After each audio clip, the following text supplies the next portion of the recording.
بسم الله وبه نستعين والصلاة والسلام على طلعة الحق بالحق الكنز الأعظم إفاضتك منك إليك إحاطة النور المطلسم صلى الله عليه وعلى آله صلاة تعرفنا بها إياه وبعد السلام عليكم ورحمة الله تعالى وبركاته balmaw ambe aw foka wali nyumondo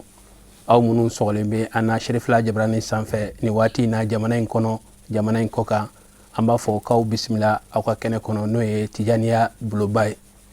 amba nyina ala fe amena jemu kamin lase awma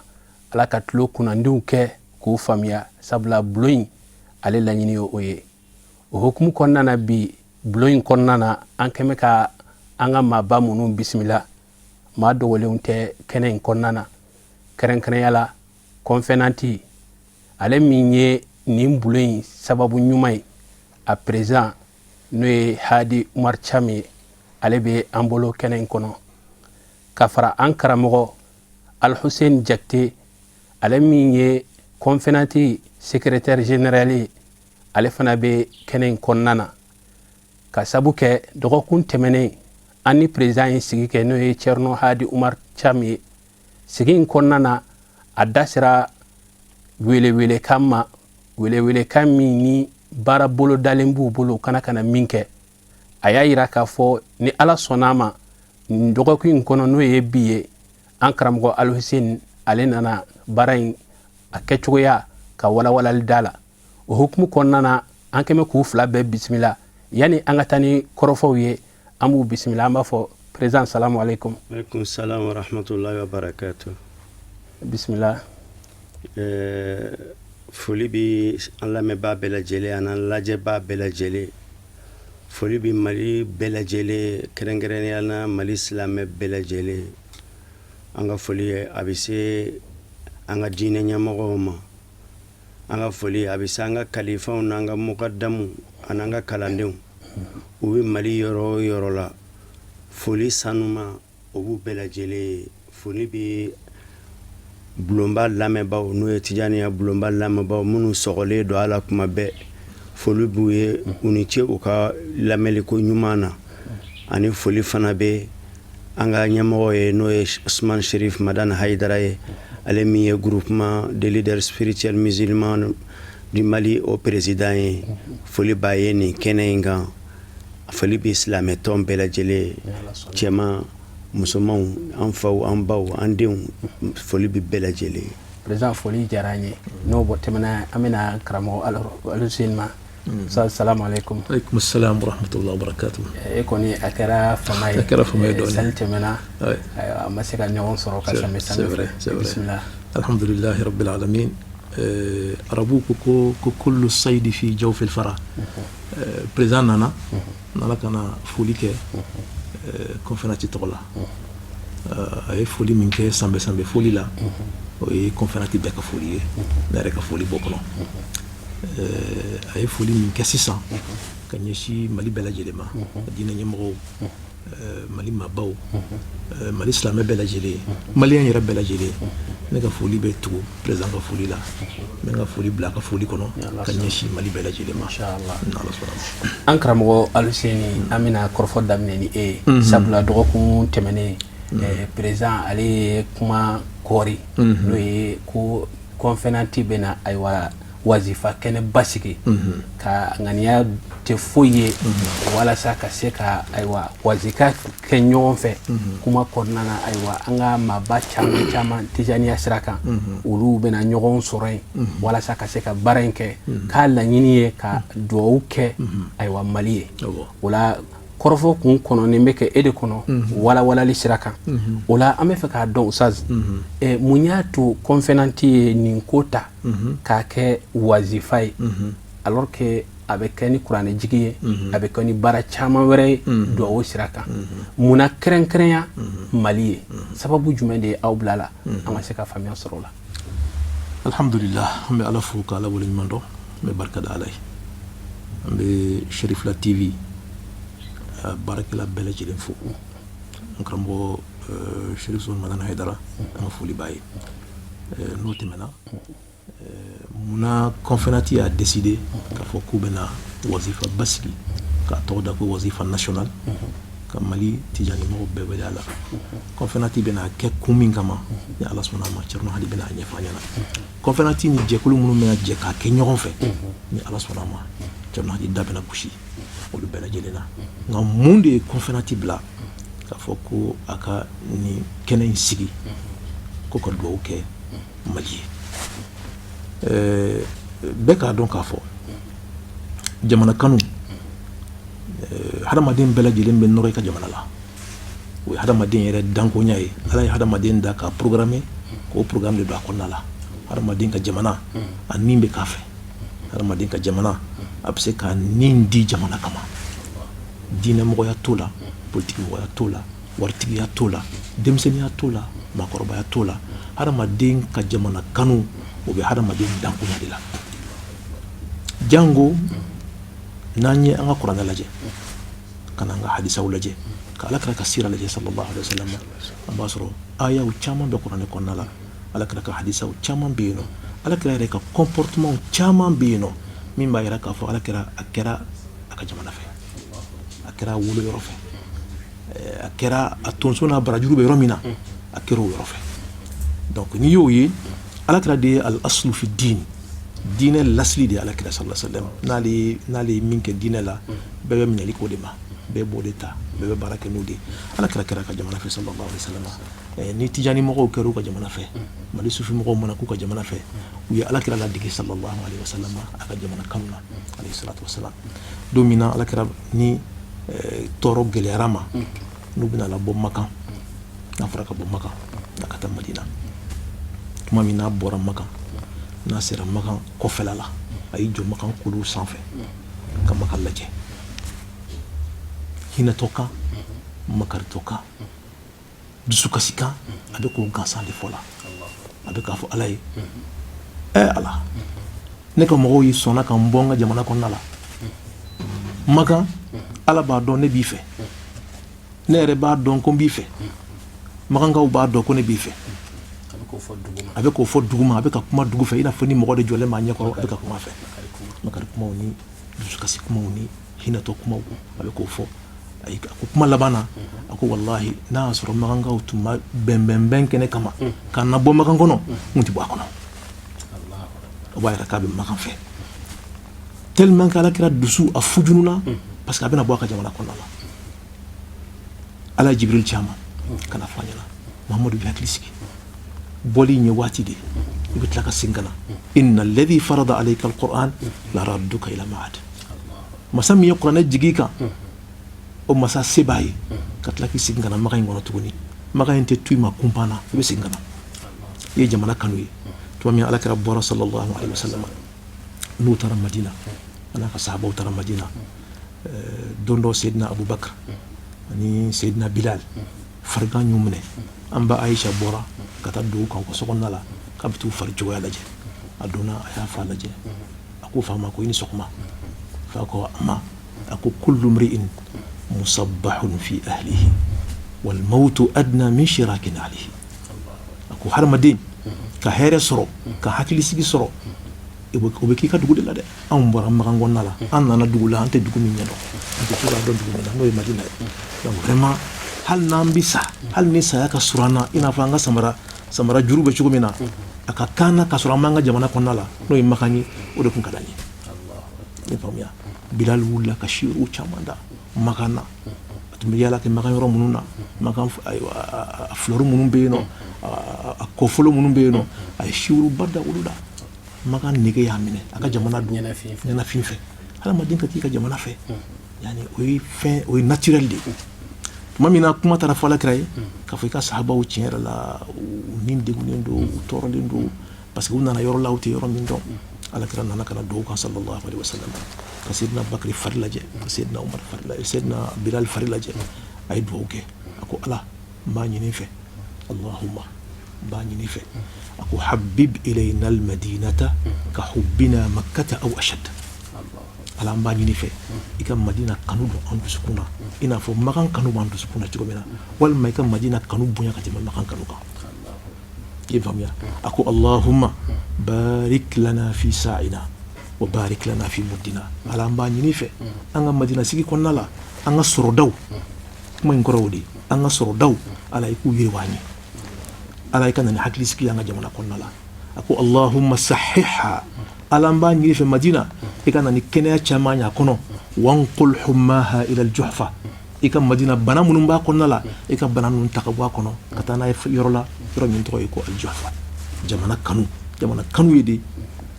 kadwa okay ka jamana yi ka jamana kanu yede kadwa okay ka jamana dewni jamana kanu yede kadwa okay ka jamana soroda ka jirwa kadwa okay ka jamana hakli sigi kana konnala kadwa okay ka jamana dewun ka se ka be ni ala kira ka sunna de sallallahu alaihi wasallam donc ambe kan sienda ala kira sienda no de la alayhi salatu wassalam kadwa okay mun koso anga jamana aka baski kadwa okay anga jamana hakli sigi kana konnala kadwa okay anga jamana adewun ka se ka be ka kangelen fo u ka do dakelen fe ka bo dakelen fe anga jamana soro ka yiriwa konnala anga jamana hakli sigi kana konnala ni ala kira ka sunna sallallahu alaihi wasallam sunna labatuli o de ato ambe fe ka don sigi ka doyin ka ala wela konnala mun ko so ala ka herka anga jamana na'am amani ala ka amin ya rabbal alamin amin wala amina president ni korofonu no famiara president munyato awe ni kerenkere ka ke wazifa sababu juma de yato ayoke أعوذ بالله من الشيطان الرجيم بسم الله الرحمن الرحيم اللهم صل على محمد وعلى آل محمد يخني نغاري أكين جابي فنا بالا ربادو على مساميندو sira caman be yen nɔ min b'a to i bɛ se ka a sɔrɔ silamɛya diinɛ do diinɛ min n'a koronen tɛ a dayɛlɛlen de do sango hadamaden n'a daba masa cɛ n'o ye Alahu subhanahu wa ta'ala ye an ka jamana in kɔnɔ kabini fitinɛ ma deli ka kɛ jamana in kɔnɔ alikuranɛ bɛ kalan jamana in kɔnɔ kabini lawali la ko ko n'a nana u bɛ kuranɛ bɔ u b'a kala ka ala deli hɛrɛ k'o ɲini tɔɔrɔ k'o ɲɔni o sira fɛ fana dɔw bɛ dalailul khairati kala o dɔw sira fɛ fana dɔw bɛ wuruduw kɛ ala tɔgɔ minnu bɛ yen n'o ye asmaulahil husne ka da ka ala yɛrɛ de ko an ka wele n'a ye o kuma na o tɔgɔ sanuma ninnu dɔw bɛ ala wele n'o ye donc ala wele cogo ka ca kuranɛ aya min bɛ yen nɔ وإذا سألك عني عبادي فإني قريب أجيب دعوة الداعي إذا دعان فليستجيبوا لي وليؤمنوا بي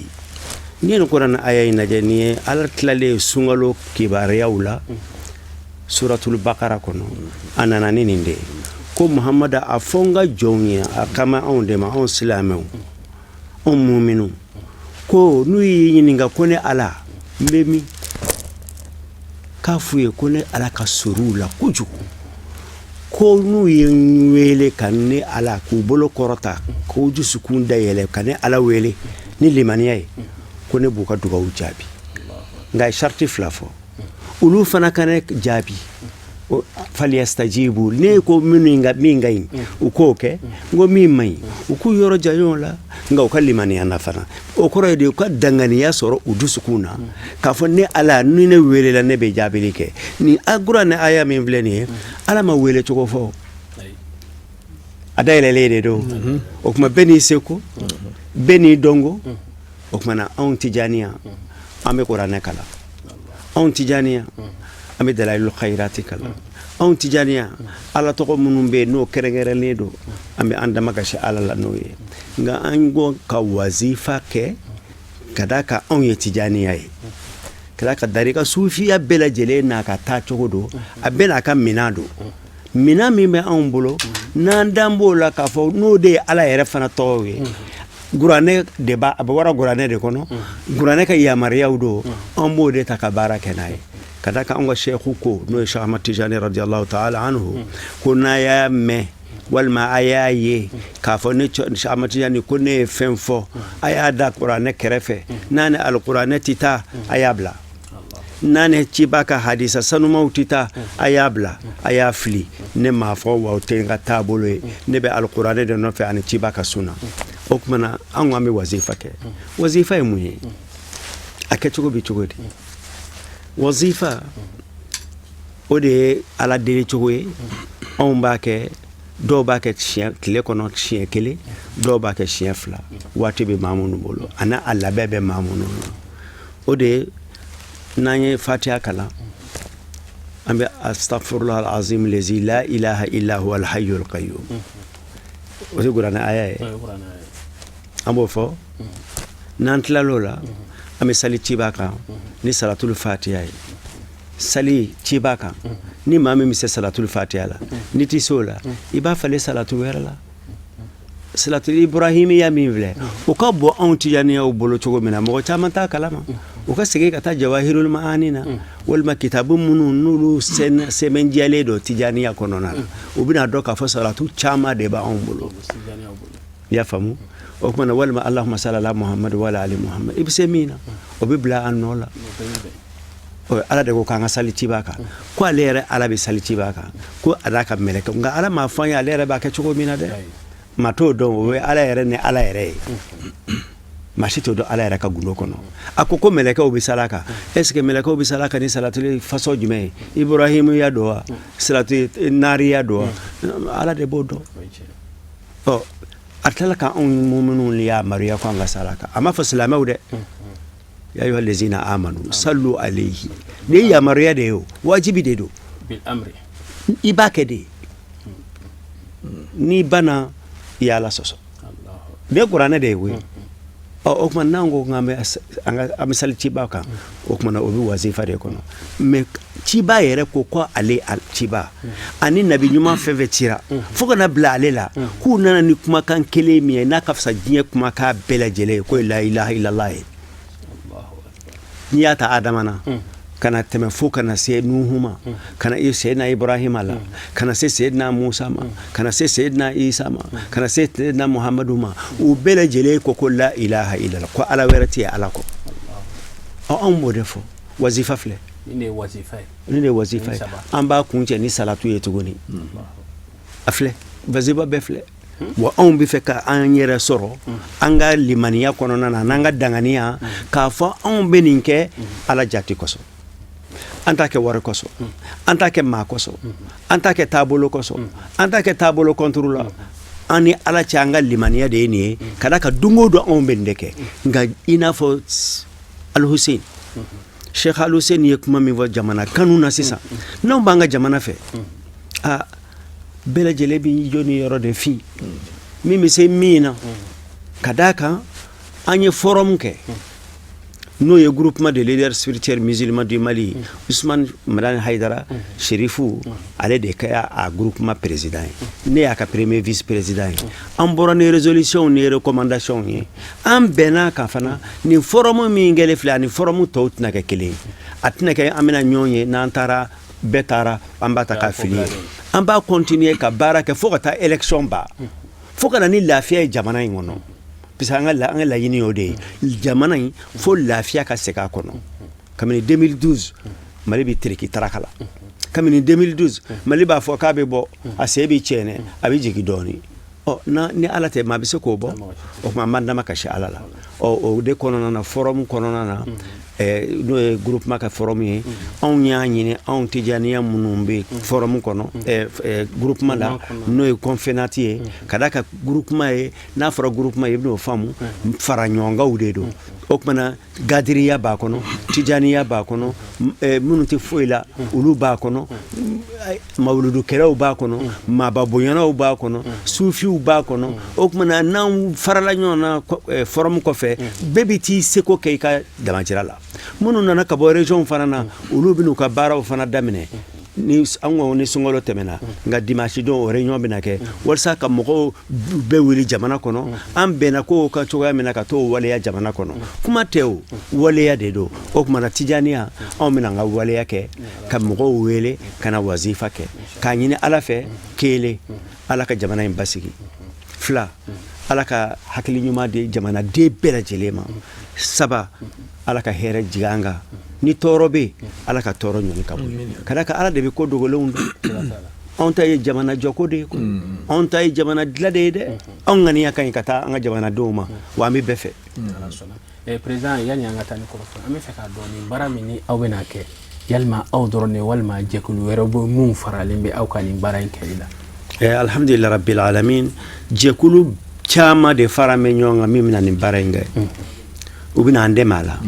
ka da kɛ yamaruya de don yamaruya min bɛ bɔra groupement la ka sin an ma anw de y'a ɲini groupement jɛna n'a ye an bɛ nin activité in kan o kumana groupement tɔn fɛn fɛn bɛ groupement kɔnɔ o bɛɛ welelen don nin kɛnɛ in kan a ka ca tɔn 200 ye o tɛ kelen ye a filanan tɔn dɔ bɛ jamana in kɔnɔ ko amama n'o ye amitié Mali Maroc olu fana bɛn'u bolo don an fɛ ka da kan an n'olu fana bolo bɛ ɲɔgɔn bolo a mɛnna a bɛ n'a fɔ filaniw olu bɛ ko o ko kɛ an bolo b'a la anw bɛ ko o ko kɛ u bolo b'a la o kumana an n'olu fana bɛna fara ɲɔgɔn kan fana donc nin ye jamakulu ye silamɛ fana bɛɛ b'a la fo ni maa min yɛrɛ y'i den kɛrɛfɛ bɛɛ an ma mabɔ maa la association fɛn fɛn bɛ jamana in kɔnɔ maa o maa n'i ye jamana den n'i ye silamɛ ni jamana kanu b'i la wa maa ma mago bɛ dugawu la maa o maa mago bɛ dugawu la parce que a bɛna kɛ ni kɔnɔjɛya de ye anw yɛrɛ ni ala cɛ an bɛna kɛ ni kɔnɔjɛya ye maa o maa mago bɛ dugawu la an bɛɛ mago b'a la o kumana bɛɛ ka bɔ ka n'i sigi kɛnɛ kan n'i ka ŋaniya ye nka ŋaniya ɲuman dɛ ŋaniya ɲuman dɛ ŋaniya ɲuman dɛ jamana in a bɛ se ka bɔ fitinɛ kɔnɔ ni ala sɔnna i m'a ye e ka leela fɛ Qurayshi fɔ kalama i bɛ n'o laban ni mun ye rihilata shita'i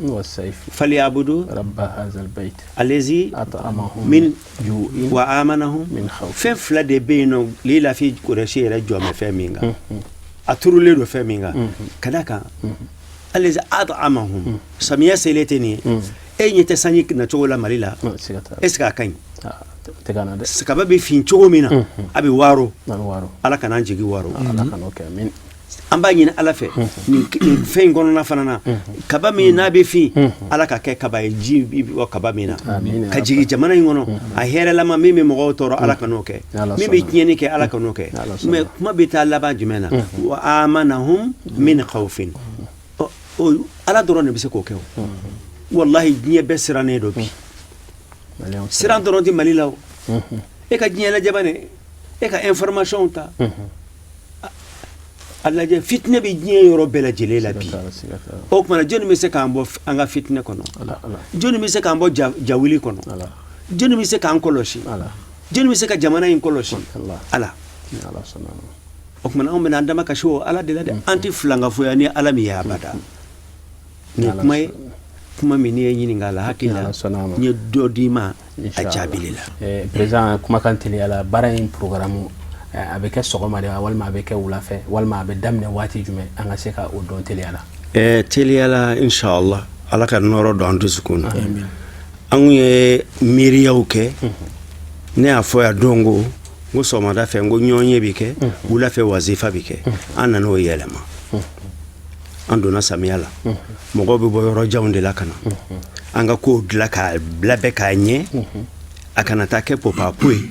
fɛn min nafa b'a la hali n'a waati surunyara an b'o de ɲini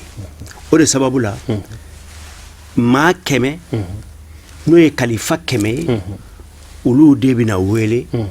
ka fara biro kɔnɔ mɔgɔw kan n'o ye biro exécutif ye conférencier yɛrɛ biro kɛ o bɛ kɛ maa 100 ye sɔgɔmada fɛ à partir de 9h mise en place n'ala sɔnna ma o k'a sɔrɔ an tilal'o la joona o kumana an b'a ɲini mɔgɔ fɛ mɔgɔw kana heure la ka da kan k'a fɔ an b'an sigi hali ni san nana mɔgɔw kana hali ni san nana an t'a wuli ka bɔ yen ka da kan ala deli de don o kumana 9h o ka sɔrɔ mise en place o banna n'an tilal'o la o kumana introduction bɛ kɛ ni introduction mɔgɔw bisimilara maa 100 in bɛna bɔ olu tɔmɔnen don u tɔgɔw bɛna sɛbɛn k'u tɔmɔ ka taa u bila so dɔ kɔnɔ salle dɔ kɔnɔ olu ka datugu da la olu yɛrɛ dama bɛ ɲɔgɔn ye u ka ɲɔgɔn dɔn u ka hakililaw falen u ka bɔ ni fɛn ye ka fɔ u ka kalandenw ye ka da ka maa dɔw b'u la maa 1000 b'u kɔfɛ maa dɔw b'u la maa 500 b'u kɔfɛ maa dɔw b'u la u ka sigiyɔrɔ la ko bɛɛ lajɛlen bɛ tɛmɛ u fɛ maa dɔw bɛ yen nɔ u lamɛnnen don u ka sigida la n'u ye kuma o kuma fɔ u ka sigida la a bɛ lamɛn o kumana message lafiya bɛn kelenya jamana in kɔnɔ o kumana u bɛna o de message ta ka taa n'o ye u mana bɛn min kan o kumana n'o banna an tɛ fɛ olu ka ɲɔgɔn ye ka tɛmɛ heure 2 kan nka yan'olu ka bɔ kuranɛ bɛ kalan yan'olu ka bɔ maduhu nabi bɛ kɛ n'o banna o kumana n'u nana u bɛna min kan u bɛna o kalan maa kelen bɛna o kalan bɛɛ lajɛlen ye tubabukan na bamanankan na lala arabukan na n'o tɛmɛna immédiatement o yɔrɔnin bɛɛ la an bɛ wasifa kɛnɛ labɛn basket bɛ kɛ yɔrɔ yɛrɛ min na an bɛ wasifa kɛnɛ labɛn k'o k'olu ye a kuma an b'an k'olu ye o kumana minnu n'a o kɛnɛ sera ka fa alhamdulillah n'a fara mɔgɔ bɛ se ka yɛlɛ fo tribunal sanfɛ o kumana an bɛɛ b'a ɲɛsin ala ma ni dusukun jɛlen ye o ɲɛmaaya fo o fana ka wala ka mini sisan ka da kan n'i ye jama fara ɲɔgɔn kan f'i ka ko ɲɛmaaya di dɔ ma min b'a ɲɛnabɔ tijaniya kɔni bɛ ten anw kalandenw an lamɔnnen don an kunkolo gosilen don n'an ka ɲɛmaw bɛ yɔrɔ min na bonya de bɛ yen karama de bɛ yen anw bɛ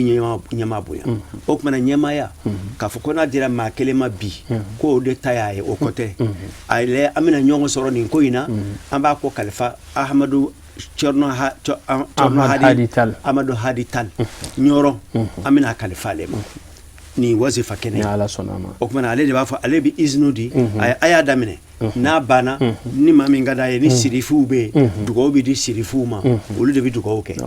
o y'an taabolo fana ye ni sirifi tɛ kɛnɛ kan dugawu ale yɛrɛ bɛ se ka kalifa dɔ ta walima n'a jara yɛrɛ a yɛrɛ bɛ dugawu kɛ an bɛ wuli o kumana o baara bannen donc o kɔrɔ ye di midi k'a sɔrɔ an tilala ni ala sɔnna ma président an ka waati ale sera ka ban an karamɔgɔ Aluseni kuma kuncɛ kuma na teliya la alhamdulillah an bɛ min kɛ dɔrɔn an bɛ jama de wele an bɛ jama wele k'a fɔ nin kɛnɛ in bɛna sigi ala deli don an bɛ ala de wele donc an bɛ jama wele ka na u kana fara an kan an ka jɛ ka wele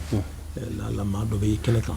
mɔgɔw t'a dɔn yɛrɛ mɔgɔw t'a lahalaya dɔn a lakodɔnnen tɛ mais a sɔrɔli kɛnɛ kan a k'a da fara an kan dugawu la o b'a to ala b'an ka dugawu jaabi an jigi bɛ Mali bɛɛ lajɛlen kan an jigi bɛ silamɛ bɛɛ lajɛlen kan an jigi bɛ tijani mɔgɔ bɛɛ lajɛlen kan a ɲininen bɛ bɛɛ fɛ dimanche le 8 juillet bɛɛ ka ɲɔgɔn sɔrɔ palais des sports kɔnɔna la pour que an ka jɛ ka nin baara in kɛ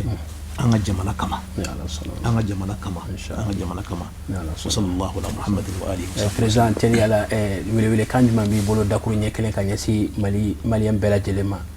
wele kan min kɔni bɛ ne bolo o ɲɛsinnen don Mali silamɛ bɛɛ lajɛlen ma an ma maa si bɔ maa si la bɛɛ kana an ka taa dugawu kɛ Mali ye an yɛrɛ ye a nafa bɛ anw de kan a filanan khasatan kɛrɛnkɛrɛnnenya na an tɛ fɛ zawiya si ka to kɔfɛ sabanan an ka jamana kɔnɔ maa o maa bɛ kɛnɛmana na jamana kɔnɔna na n'u ma se ka na o kumana u k'u t'u sigiyɔrɔ la u k'u dusukun bila an fɛ ni ŋaniya ɲuman ye minnu fana bɛ fɔ Mali kɔfɛ wa tijani bɛ diɲɛ yɔrɔ yɔrɔ la n'a fɔ don ko jamana 54 yala a fɔra ye sa ko délégation dɔ bɛ na ka bɔ Maroc an ka sous-région na dɔw bɛ na o kumana n'anw ye lafiya sɔrɔ an kɛrɛfɛ mɔgɔ bɛɛ bɛ lafiya sɔrɔ Mali de ye Afrique Sahara dugumana Mali de y'a kɛri ye n'anw lafiyara dugumana bɛ lafiya o kuma ala ka anw lafiya ka dugumana lafiya ka sanfɛla lafiya ka hali baganw lafiya ala ka ɲɛ bɛɛ lajɛlen ma ala ka yafa an bɛɛ ma bɛɛ lajɛlen ka yafa an ma o kuma an ka yafa ɲɔgɔn ma walhamdulilahi rabbil alamin président an bɛ aw fo k'aw waleɲuman dɔn aw nali kɛnɛ in kɔnɔna na ka nin welewele da in bila ka taa silamɛ bɛɛ lajɛlen ma an dalen b'a la ni ala sɔnna a ma bɛɛ bɛ aw jaabi wa baara in a bɛ kɛ hɛrɛ la k'a kuncɛ hɛrɛ la an bɛ foli lasegin aw ma aw minnu kun sɔgɔlen bɛ an na nin waati in kɔnɔna na tijaniya bulonba ale kɛnɛ kɔnɔna na an y'a fɔ aw ye kɔrɔfɔw daminɛ na ani an ka président n'o ye Hadi Umar Cham ye conférencier président ka fara Thierno Al Hussein Jakite ale ye conférencier secrétaire général ye laɲini kun ye min ye baaraba min bɛna kɛ conférencier fɛ dimanche nata n'o ye bi kunɲɔgɔn ye n'a bɛ bɛn juillet kalo tile 8 ma palais de sport la bɛɛ lajɛlen ka ɲɔgɔn sɔrɔ yen 9h sɔgɔmada fɛ o k'a sɔrɔ bɛɛ lajɛlen bɛ yen khalifa kɛmɛ ɲɔgɔnna de bɛna fara ɲɔgɔn kan ka jɛ ka ɲɔgɔn ye ka bɛn ko dɔw kan ani ka jɛ ka fara ɲɔgɔn kan ka wazifaw kɛ ɲɔgɔn fɛ ka duwawu kɛ laɲini tɛ foyi ye Mali kalafili min bɛna kɛ a ka kɛ hɛrɛ kɔnɔ ani Mali yɛrɛ bɛ gɛlɛya min kɔnɔna na a ka se ka ban o la conférencier président ka weleweleda conférencier président a ka weleweleda kɔnɔna na a ko maa ma bɔ maa la maa o maa n'i ko k'i ye silamɛ ye ko la ilaha illallah muhammadu rasulullah sallallahu alaihi wasallam i welelen don nin ko in na maa o maa bɛ jamana fɛ i ye jamanaden ɲuman ye i welelen don nin ko in na nka kɛrɛnkɛrɛnya la an ka zawiya bɛ yɔrɔ o yɔrɔ Bamakɔ kɔnɔ a n'a lamini yafama kɛ maa si ma a y'a fɔ a ka kɔrɔfɔ kɔnɔna na aw minnu bɛ yen n'aw bɛ jamana kɔfɛ ani aw minnu bɛ région kɔnɔnaw na aw ma se ka kɛnɛ in lasɔrɔ aw k'aw to aw sigiyɔrɔ la aw ka ŋaniya ɲuman ta k'a fɔ ko duwawu min bɛna kɛ Ala ka duwawu in minɛ awa aw ka ŋaniya ɲuman ta fana k'a fɔ ko nin baara min filɛ nin ye Ala ka nin kɛ Mali gɛlɛya banni ye o la k'aw fɔ k'aw wale ɲuman dɔn jamana in kɔnɔ jamana in kɔ kan ka Ala deli Ala ka sigi wɛrɛ yira an na wasalamu alaikum wa rahmatullahi ta'ala wa barakatuhu.